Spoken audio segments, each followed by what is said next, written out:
To add a new contact person to a client, first open the Client Edit panel.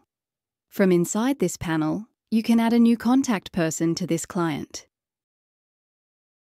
The list of all known contacts of a client can be accessed from inside the Client Edit panel. You can visit the registry of all known contact persons of your business. To edit the details of a contact person, open the Contact Edit panel. Each client can have only one contact person nominated as the principal of that client. The first time a client is created, a principal contact person is also created for that client using the same email address.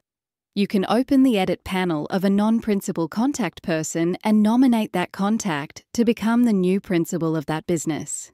When you enter the details of a client or contact, remember that Gemma prevents duplicate email addresses for these entities.